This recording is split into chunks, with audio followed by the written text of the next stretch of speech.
Sir விரைவில் விஜய் அவர்களும் வருவார் அப்படிங்கிற மாதிரி அவங்க அப்பா சொல்லிட்டு இருக்காரு. இந்த ரஜினிகாந்தையும் கமலஹாசனையும் அடிக்கிற அடியில இனி எந்த நடிகனுக்கும் கட்சி ஆரம்பிக்கணுங்கிற எண்ணம் வராது. விஜய்க்கு சேர்த்தா சார்? எல்லாருக்கும் சேர்த்தா. நடிக்கிறது மட்டுமே நாடாள தகுதின்னு நினைக்கிற ஒரு கொடுமை இருக்குல்ல, அதை இதோட முழிக்கணும்னு நாங்க நினைக்கிறோம். 13 வருஷமா அண்ணன் சொல்லிட்டேன், நான் எப்பவுமே தனிச்சு தான் நாங்க போட்டிடுவோம்னு சொல்லிட்டேன். இனிமே இந்த கேள்வி என்கிட்ட கேட்கவே கேட்காதீங்க.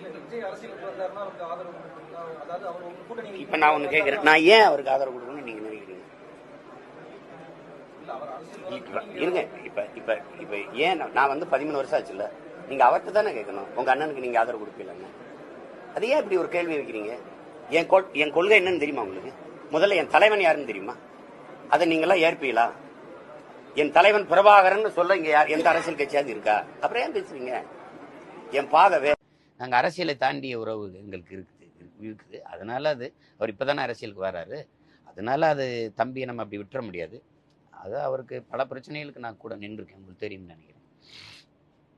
அவர் என்ன தெரியாத பாசம் இருக்கும். அதனால நாங்கள் ஒருத்தர் அப்படி அன்பை பகிர்ந்துக்கிறது இயல்பு தானே. அதில் அரசியலாக ஒரு பெரிய இந்த எங்கள் உணர்வோட ஒத்து இருக்கிற என்னோட கோட்பாடு கொள்கைகளோட ஒத்து போகிற இயக்கங்களை எல்லாம் இணைச்சிக்கிட்டு 26ல் போட்டியிடலாம்னு நினைக்கிறோம். நாங்கள்லாம் நினைக்கிறோம்.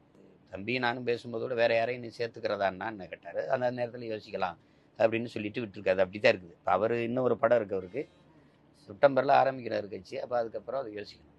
இப்போ எனக்கும் பயனாக இருக்குது, அவருக்கும் பயனாக இருக்குது. அது ஒரு புள்ளியில் குவிய முடியுமா அப்படின்னா அப்புறம் யோசிக்கணும். பேசியிருக்கோங்க, அரசியல் அறிவிச்ச பிறகு அப்புறம் பேசிக்கலாம். இப்போ நேரம் இருக்குல்ல. இப்போ விஜயை வரவே விடக்கூடாதுன்னு ஒரு கூட்டம், ஒருவேளை வந்துட்டா சீமானோட சேர்ந்துட விடக்கூடாதுன்னு ஒரு கூட்டம். வேலை நடக்குது தானே. ஏன் சீமானோட சேர்ந்துடக்கூடாது?